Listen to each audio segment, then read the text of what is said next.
Hi, my name is Vivian Acquah, the Inclusive Workplace Wellness Advocate, and thank you for coming on Let's Humanize the Workplace.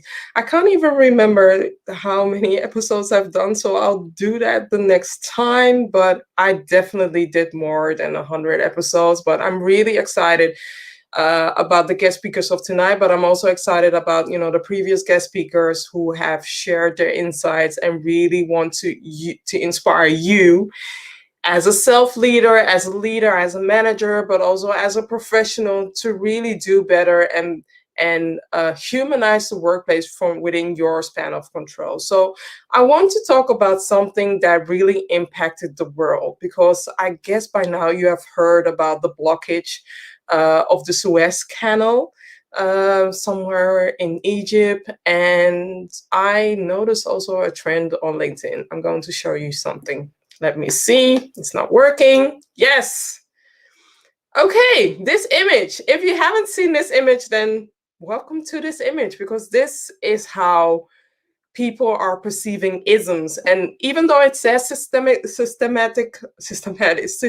racism, I just want you also to read the different isms that people are facing within the workplace and what the DEI consultants are doing at the moment. You see that little tool there that is digging the sand out, making things loose. We want your company to not be blocked as the Suez Canal. We want your company to be free from the blockage.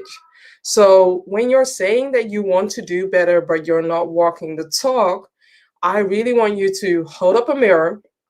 I shared a post about holding up a mirror yesterday. Hold up a mirror and see what you can do, not them, not they, not the company. See what you can do to make it better for your colleague, for your coworker, for your client. See what you can do to amplify DEI. So think about the blockage of the Suez Canal and how we all can contribute to unblocking that phase as well. I also have some good news. I want to applaud a dear friend of mine, Hilary Richters, who is working for Deloitte and who is an amazing woman, by the way. But she is one of the main reasons, the driving force behind a panel promise. So let's say that from ever since I've met her last year, she was working on a panel promise within Deloitte because she was seeing manels. If you don't know the definition of a manel, manels are panels with only men. And most of the times when we see manels, it's about white men panels, and we want to do better. So this is the panel promise that Deloitte, the lead digital ethics has shown that they want to do better. So they apply the 40-40-20 rule, as in 40 men, 40% women, and 20% is from the underrepresented groups. This is a way of moving forward, and this is a way for committing. This is also a way for a company to show transparency. And I am with Hillary in this case. I want companies to level up.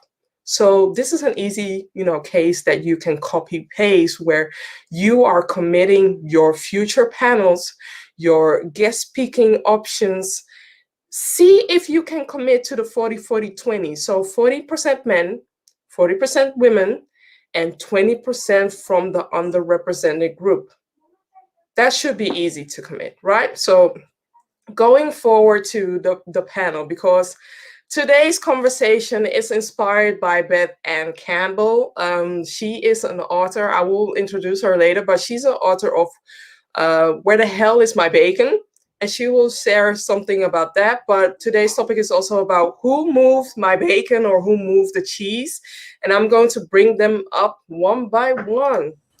And I also have another guest who's popping inside right now. Yes. So let me introduce them. He takes a moment. So Beth Anne Campbell is an author, podcaster, and a lover of bacon who is committed to helping people find their voice and achieve fulfillment. Angelica Patlán is a HR coordinator with a BA in Anthropology and MS in HR management, who is passionate about changing HR for the better. Sudha Sharma, who's joining us from New Zealand, is a globally experienced HR professional, inclusion and diversity advocate, strategist, culture change agent, and a lifelong learner. And this is my son, Orlando van Groothuis, and it's his bedtime. So, yes. Wat rustig. Slaap lekker. Slaap lekker, mommy. It's his bedtime. So welcome all. Yes, Hillary was watching. Oh, thank you, Hillary, for joining us. I have a question that I always ask my guest speakers. So why do we need to humanize the virtual workplace? And Beth Anne, do you want me to name you as Beth or Beth Anne? What do you want? Either or. I respond to everything except for Liz. Liz is my inner critic that I talk. So. but Beth is fine. Okay, thank you for sharing. See how easy that was? You can just ask people. That's right. It is. See, yeah, exactly. So why do we need to humanize the virtual workspace? Well, it's interesting because when I think of how that human connection has affected so many decisions that I've made in my work career, from taking a job to staying with a job when I shouldn't have, to even my degree, and then what that impact of that human relationship, those human relationships are on a day-to-day basis. I mean, they really help us weather the stress and the day-to-day ups and downs, but also boost us up. And that doesn't go away with virtual. The difference is with virtual, I can't go to lunch. I can't, I don't get that sensory that we evolved to respond to, right? All those, the seeing, the hearing, the responses that you get when you talk face to face. So I think that's why it's ever important, because those connections are super important for many reasons, and we need to maintain them, because when we don't have that support, we don't have that human connection to weather those ups and downs, or to feel that boost, then we start becoming less engaged, and then we know that's not good. So I also just want to emphasize or say something, because there are 4 women on this conversation, 4 women from one is from New Zealand, one is from Europe, one is from the East Coast of the United States, and one is from West Coast of the United States, and we are making it happen. I just wanted to plant that out there. So thank you, Beth, for sharing that. And Sudha? Yeah, look, I think when I heard the question, the first thing came to my mind was, we bring our brains and bodies to work, but what about our hearts? Yeah. And I think this goes before 2020, with technology, with fast-paced life, with so many meetings. I think companies have forgotten the need to be human, especially human resources department, the need to be human, to create a sense of belonging. And this is only amplified in 2020 with people actually staying away from work, working from home, and it has created a very different kind of stress and more impact on mental health, and long hours and burnout and so forth. So it's interesting that we are even talking why we need to humanize the workplace, because it's a necessity, and it's a baseline foundation, and it needs to be there for anything to thrive, like Beth said.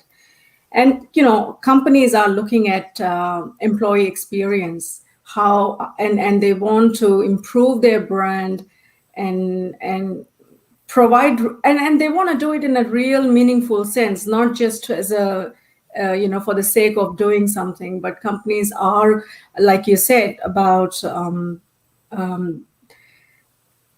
person from Deloitte, what she's doing around panel and improving that area, and that's a very meaningful effort. And I think as we are our roles in companies where we are able to influence, and we need to work towards creating a place where people have sense of belonging.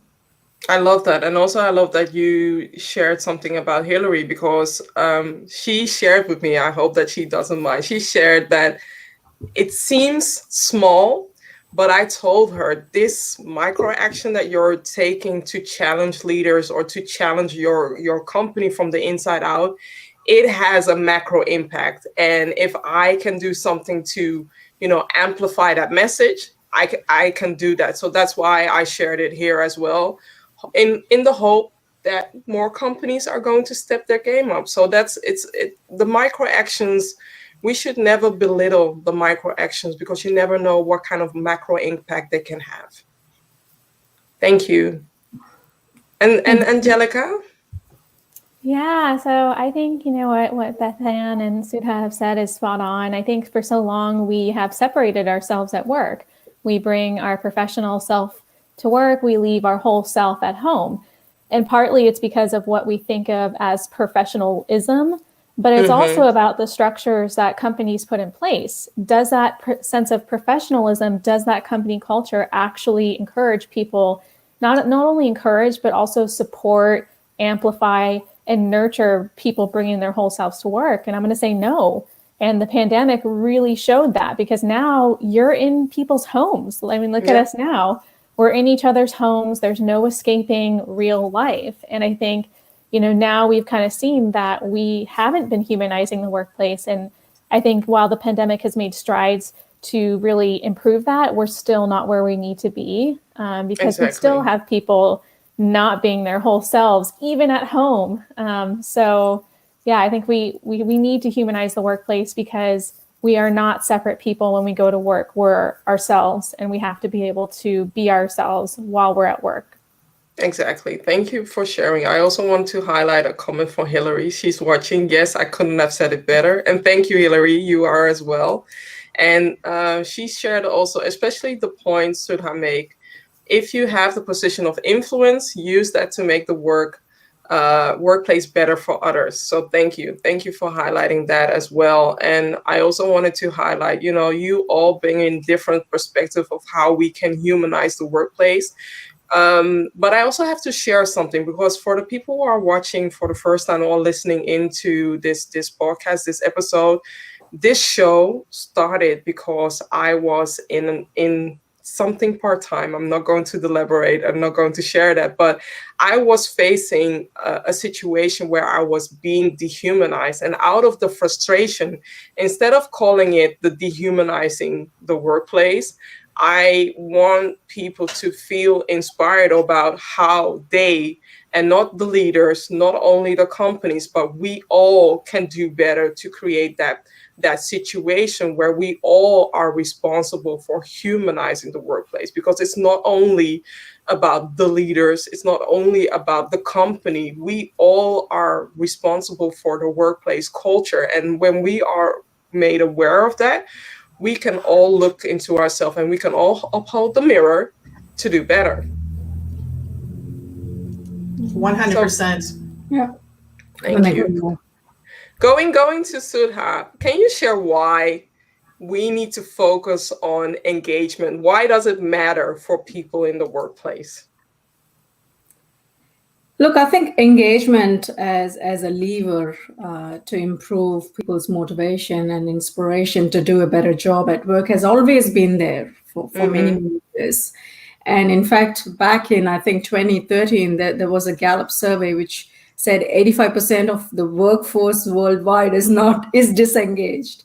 So I think there's been a very, very intentional focus from organizations to bring about activities and actions to improve engagement. And that's primarily because it creates a sense of belonging, and more importantly, creating this psychological safety. That's the term that's been trending for the last few years, allowing, and what Angelica said about being yourself and bringing your whole self to work and not being afraid of, providing your point of view and challenging leaders.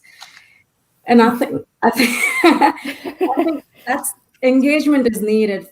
From a business standpoint, it's going to improve productivity, creativity, and it's going to be a happy place. And who wouldn't want to join in a happy place? So I think it makes all the business sense to continue to focus, invest on engagement, whether it's a big, small, whatever kind of effort it is. And I do want to make a point that it is not HR department or one department's work. It is managers, leaders, everyone needs to, add to that on a daily basis.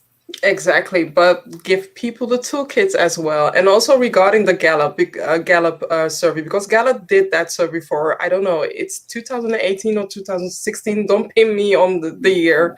It is out there. But that survey is very impactful, where they share how many people are disengaged, and realize that when people are disengaged, they are talking to your clients. They are speaking on behalf of your company. And energy is, how do you say it, is transferable. So if I am happy, a customer is happy. If I am disengaged, what is the outcome of the customer to becoming a future client, right? What is the outcome of an employee staying longer? And we are leaking money. We are leaking the brand. We are losing people. We are losing talent. We are losing clients because we don't pay attention to the disengagement. Yeah. Angelica. Yeah, I think you both have said it all. Engagement matters because, one, you're running a business. If your people don't want to be there, it's going to show. If your people are feeling like they would rather, go anywhere else, or they're walking on eggshells every day, it's going to show not only in the quality of their work, but the quality of their relationships with customers and each other. And sooner or later, your company, like you said, it's going to be oozing money. And so you can focus all you want on productivity, on revenue, sales. Those are important things. But if your people are actively looking for somewhere else to work, you're not going to survive as a business. And, sometimes we hear, well, it's not my job to hold people's hands.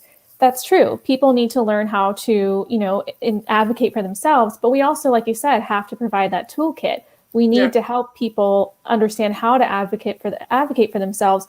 We need them to see leaders also advocating for themselves, because sometimes you don't see that. And, it's exactly right. HR has traditionally not been the one that has really been producing engagement. It's been mostly focused on the administrative. And so should it be? Is it HR's responsibility? Because I know that it's easy to pinpoint HR, and I'm not, I'm not giving HR the free pass saying that you're not responsible, but is HR the sole responsible of engagement? No. If you are relying on one department to uphold your whole company and its culture, you are going to fail. It's basically like, that wooden block structure game, Jenga, I think it's called over here.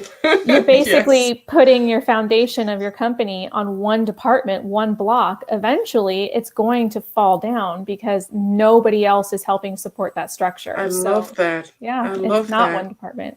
I will never look at Jenga the same way anymore. I will never look at Jenga. Thank you. But also, regarding what we can do, regarding the toolkits, because we come from, let's say that you have your business degree, or you have your college, or you have your university degree, and then you go into the workplace. Where should we learn more about engagement? Where should it be in the colleges? Should it be in the universities, or should it be in the workplace, or both? I'm going to say both. I just finished my master's in human resources, and nowhere did it talk about, it talks about employee engagement, but you don't learn how to really, advocate for yourself. You don't learn about how to build your own career path. You don't learn about how to ask for what you want, or, so I think, and then I think we also need that at work as well. We need to be nurtured. We need to have attention. So I think it's both. Yeah.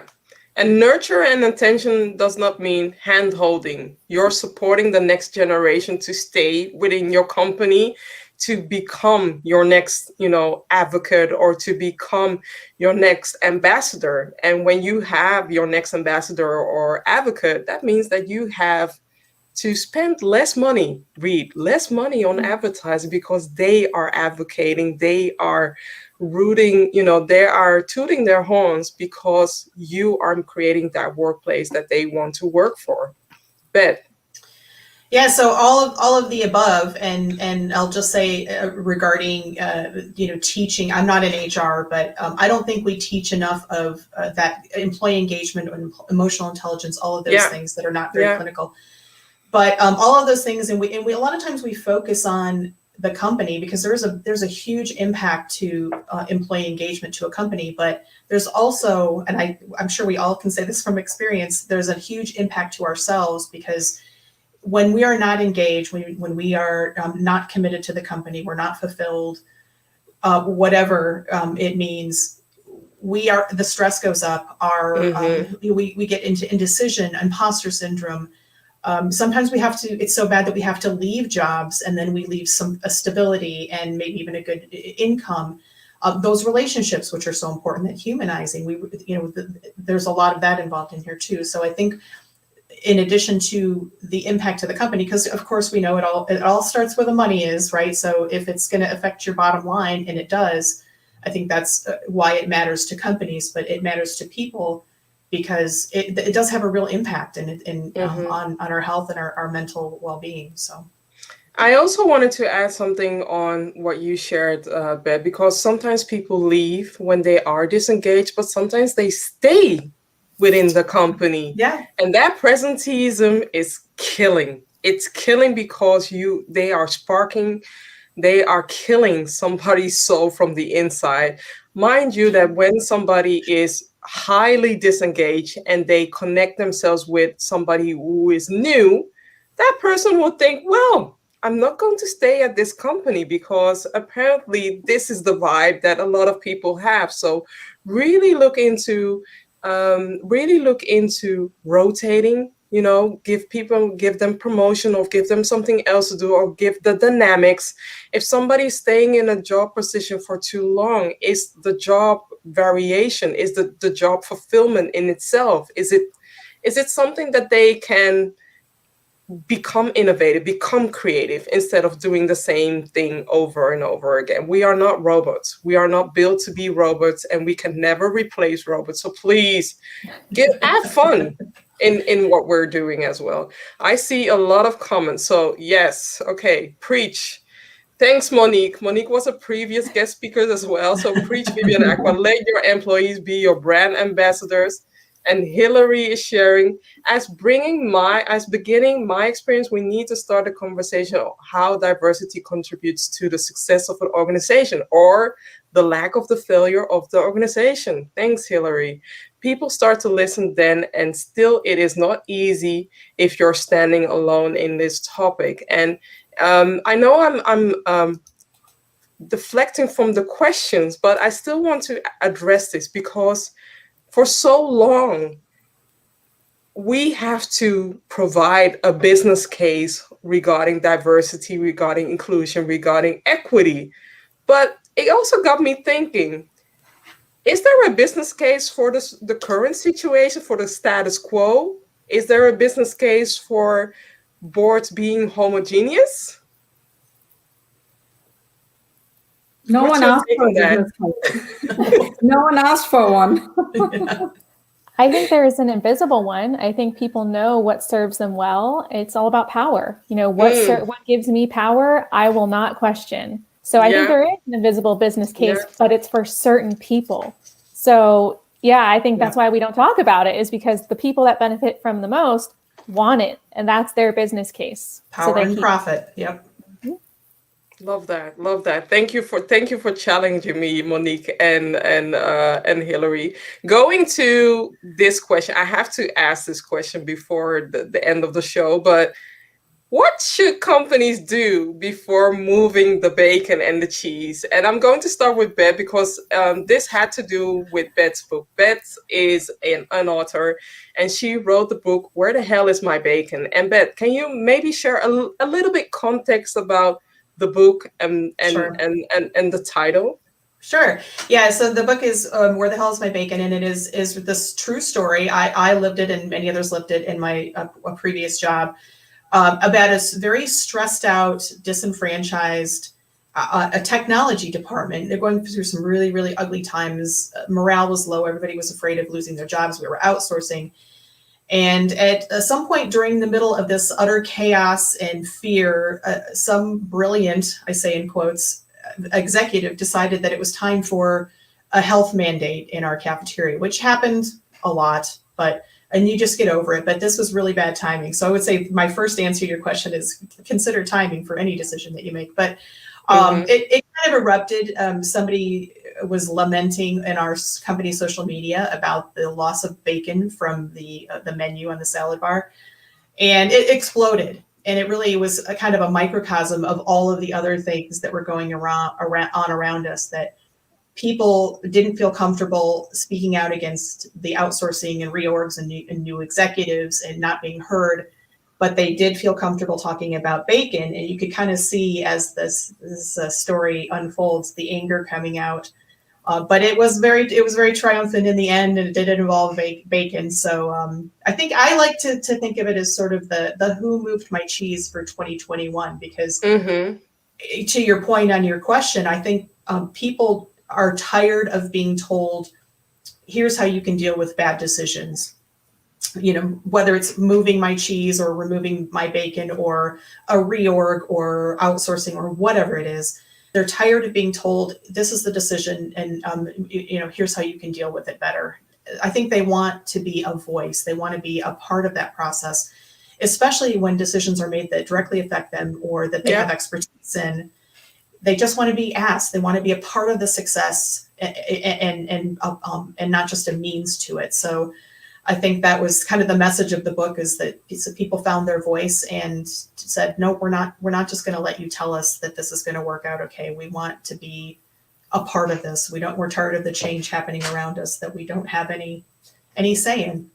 Yeah, I totally get that. And it makes me think about, when I make promises to Orlando, he remembers. And if I don't commit myself to that promise, that is how people in the workplace are perceiving these promises. When you say that you are going to involve them, but you're not involving them yet, the next day it's removed, and then they get pissed, and then they bring out all the old hurt that is not necessary. Oh, yes.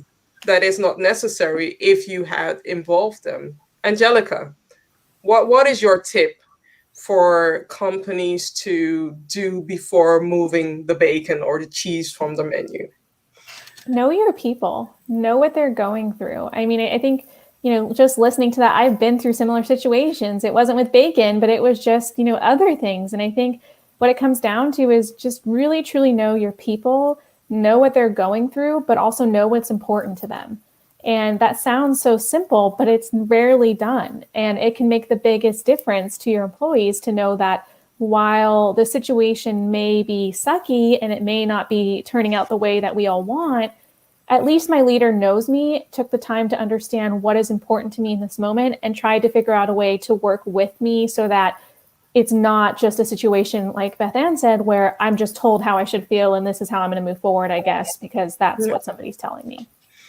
I also see the same goes to companies letting go of people. I totally understand that, given the situation now with this lockdown, that firing people or letting them go, it's a necessary act. But are you kicking them out of the door, or are you giving them some toolkits so that they can rebuild their brand and still, as an alumni, can still be your ambassador and can still see a different side of the company caring for their people right now? So whether it's the bacon, whether it's people, involve your people and let them know and involve them in the process. And also be mindful, right? Because would you like it if your sister or your daughter or your mother was treated in that way?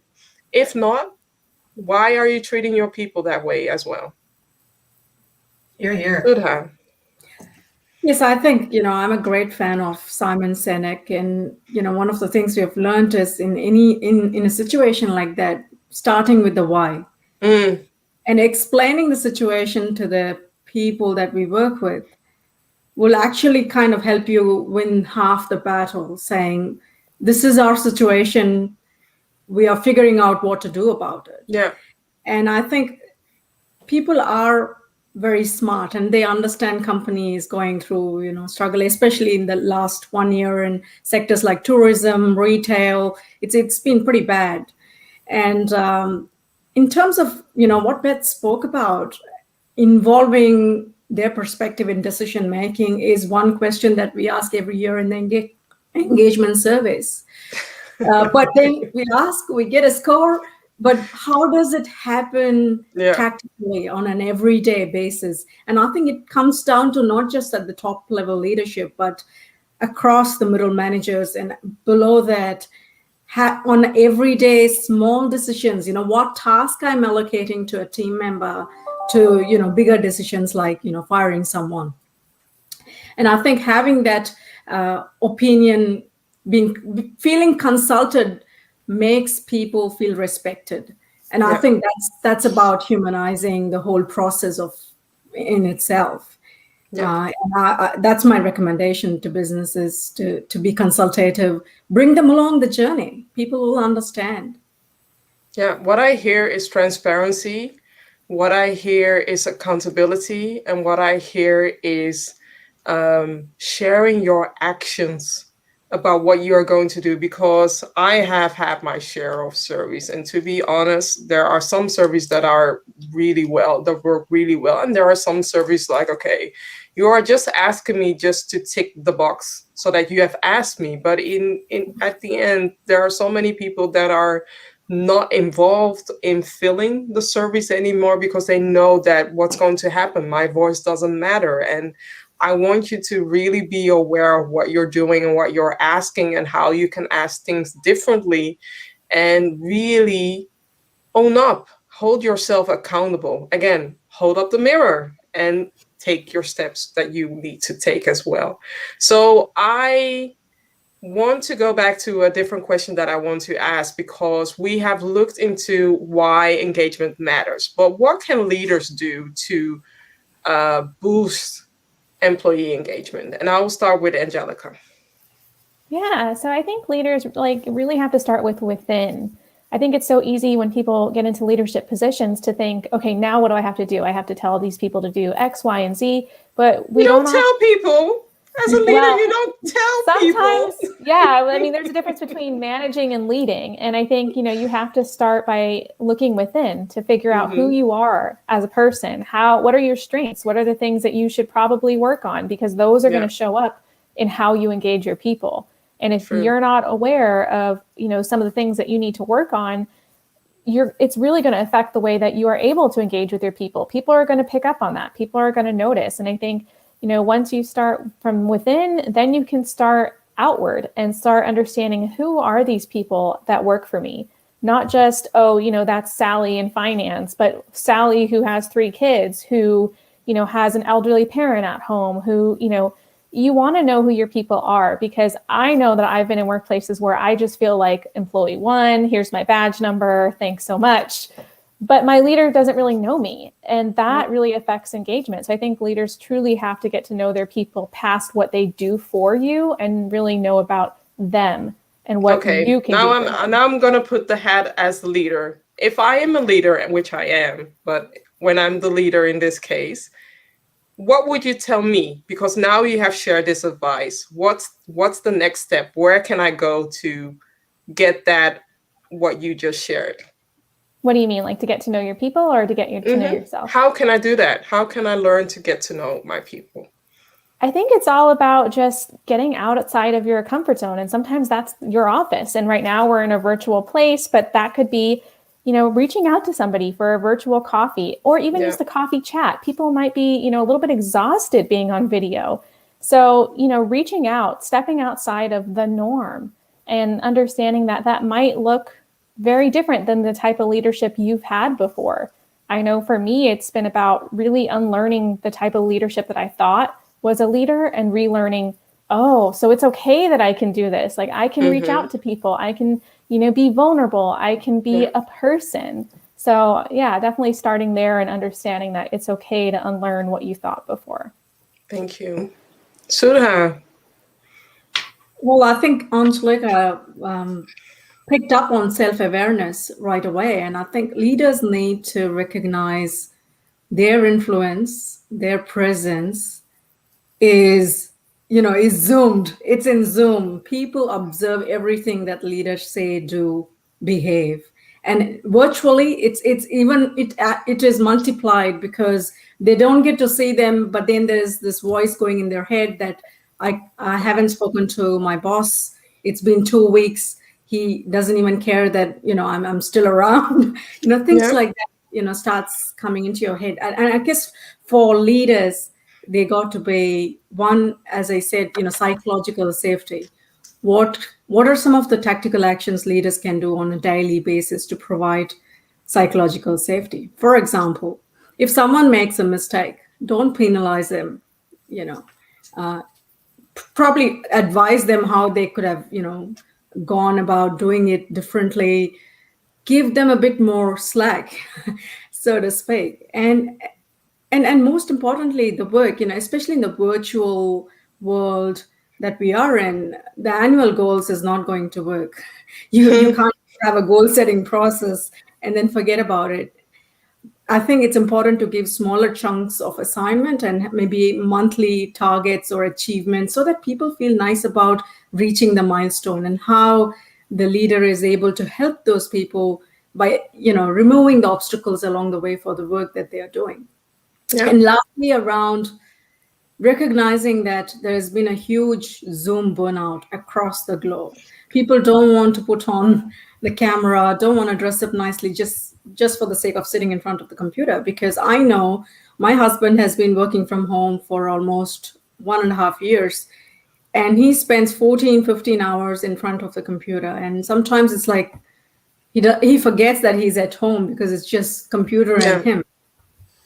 So I think leaders need to recognize that and give people a bit of ways to manage that. It could mean that not having as many meetings as needed, or sending a video message instead of having a online sort of meeting. They have to get creative how they connect with people, especially in the virtual situation. Yeah, and as a last tip to add on what you shared is, don't plan back-to-back meetings. So if your meetings are normally 1 hour, plan them for 45 minutes so that the person can have a break, take a snack or eat a snack, have a refresher, and walk a little bit, or otherwise call them, right? Where you can walk and talk at the same time. So thank you. Beth. Well, I think Angelica and Sudha touched on great points. Being able to get to know your employees, the people that you work for, and finding ways to make their engagement better. And I know this is going to be way out in the stratosphere, but the way to do that is just ask, talk to them. Everybody's different. I have one-on-ones with my team on a monthly basis. Yes, I got an awesome from Vivian. I have one-on-ones with my team on a monthly basis. And even though some of them are very similar on the surface and they even work in the same projects, what drives them is different. And this applies to all of the things we've talked about today. If you want to know what is wrong with your company, ask your people. They will tell you what's wrong. They will tell you what's good, what's bad. They will tell you what the gaps are, and they will tell you how to fix it too. Yeah. All you have to do is talk to them. And I think that's key also in the who moved my bacon or my cheese too, is to making sure you're talking to the right people. Because I'm sure the executive elite will tell you, yes, of course we had a conference and we had many meetings about what we should do with whatever decision we made. But did you talk to the people who are now telling you that this is not doable because they right? So talk to your people, create a safe place, and share a little bit of yourself too, because they will share more with you the more that you open up, give them little snippets. I know not everybody is in your face telling, the whole world about yourself like me, but you can share a part of yourself, a part of your vulnerability, and they will then share more, and you will find out so much about what's going on. It's unbelievable. Thank you. I love that. Oh, I also have a few comments coming in. So Hillary said, we need to do it together and we need to support each other. And I truly believe that as well. Monique is sharing, you never want an unmotivated team member to stay in the organization. That is a real problem in startups and in current corporate as well. Business cases at all, yes. Let me see. Hillary is sharing, I truly believe that a good leader is of service of his or her or their team. Let me add the third aspect as well. This means that the leader understands the need, what the team needs, and also steer their team in a way they will be excellence in the work. Yes, Hillary, it's a mindset. What type of leader do you want to be? And then act that way. Yes, people should take tips, notes from Hillary as well. So coming to the last question that I have, and we are almost past the first quarter of 2021, and it went by so fast. But I do have to ask this question about 2025, even though for me it feels like 2021. I'm just skipping that towards 2022, where we can have so much more freedom. But let's look at 2025. What is your wish when it comes to humanizing the workplace and employee engagement? What do you wish to see? And I will start with Sudha. Thanks. When I read this question, a lot of things came to my mind, but there was one thing which has always been in the forefront is the laser focus that we need in the space of inclusion and diversity. Yeah. And especially when there is a report that says it's going to take 100 years to bring gender equality, I think I can't keep quiet. I want to race, apply the horsepower. And I think that's my biggest wish in terms of humanizing the workplace. And I think it very well ties in with employee engagement, creating psychological safety, managing mental health and flexibility. And I think all of that is part of that whole area around inclusion and diversity. We need to recognize that the workforce is evolving. Yeah. Employee expectations are changing. Companies cannot just act like how they have always been acting. So we need to change along with the demographic changes that's happening. And what it means is, for example, flexible working or work from home is not a perk anymore. It will become a necessity at that time. And how the companies are able to provide is when they will be able to attract, retain good people with good talent that is required for the business. And I think this is also linked for me personally is around the talk around wellness, mental health, because as we grow, thanks to COVID, it helped us to put a break and do a take two, think about things. But I think as we get back to the new normal, we will try to become a bit more accelerated in what we are doing, and we will go in the same phase of changes. So it's so important to think about mental health and wellness of people. And when you genuinely care about those things, I think that it is contagious. It will create a happy place. Yeah. You mentioned about, working from home shouldn't be a perk or isn't a perk anymore. I feel the same way when it comes to employee well-being. It's not a perk, it's a must-have, especially now with our well-being. All of our well-being is being challenged by this lockdown, by this storm. Everybody has a different, pair of boats. Some people have a yacht, some people have a rubber boat, and you need to be aware of what your company can do to support your people and their family members as well. So I love that. Thank you, Sudha. Angelica. Yeah, I think for me, I am in the HR realm, and HR has the ability to do a lot of amazing things in the workplace. Should it be the only department? No. But one thing that I hope in 2025 we're closer to is more diversity, equity, and inclusion within human resources. I think, we see that HR folks are like, oh, we champion for it, but yet HR is 88% white. And so, how does that affect the ability to have whole humanity in the workplace? You have employees coming to HR with mental health issues. They may come to you for advice. They may be going through things. And if you don't share the same life experiences or if you don't have the same, life experiences that your employees had, that's hard to build humanity in the workplace. Yeah. It's almost like a selective humanity. And I think, my goal is for all of leadership to be more reflective of the workforce they serve, because we truly can't have humanity and humanize the workplace until we are all available to have the same type of opportunities. And as far as engagement, I think that's a big thing. When you have somebody who truly understands you, who, is really invested in you past just what you can do for them, that will always increase engagement. So that's my hope, is that we can get there. It reminds me of this saying, and I don't know who shared it, but you can't be what you can't see. And I see so many. I've been through this whole HR process here in the Netherlands and in different companies as well, where people are in denial of what's happening in their workplace, even when somebody shares it, even when a whistleblower, which I don't like the word, and we need to address it in a different way, but even when somebody within the company speaks up and they are being diminished or they are being sent on a mental health break, whereas it seemed like they are the victim, or they are the assassinator within the company, instead of them being the victim of what's happening within the workplace. And we need to really look into that, the way we are supporting people and the way we are driving people crazy. I don't have any other word for that. So thank you, Angelica, for addressing that as well. And Beth?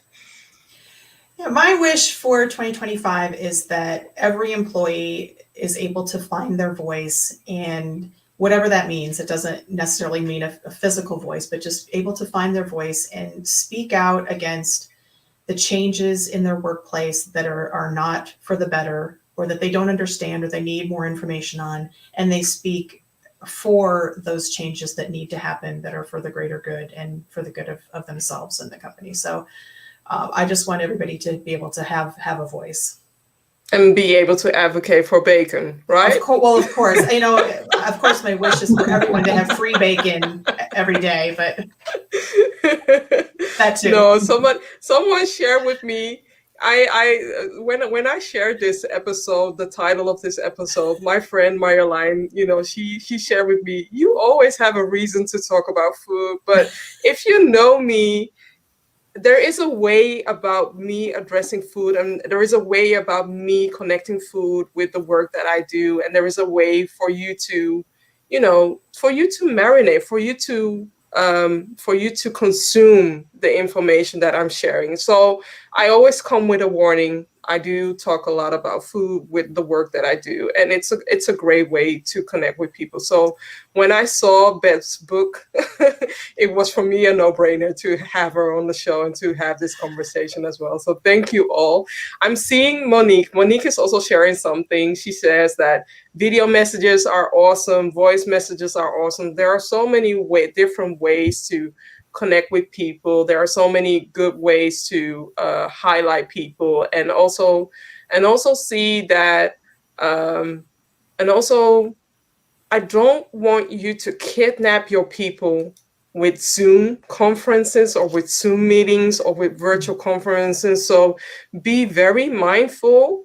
If you need to meet up a one-on-one conversation, use WhatsApp or use a different tool where you can have that one-on-one conversation, because you don't always need to look somebody in the eye to have that conversation. So if you already know them, or if you know what they look like, be mindful of the Zoom fatigue as well. I am also mindful. After this conversation, I have a 5-minute debrief and I'm logging off, because I need that. I really need that. So a last comment from Hillary, and then I'm shutting down.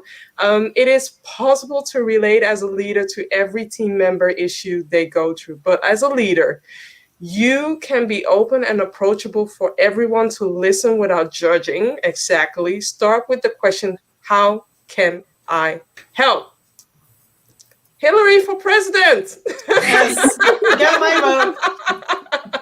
Sometimes it's just about giving them a shoulder to cry on. Exactly. You see now why I truly like her. I adore her.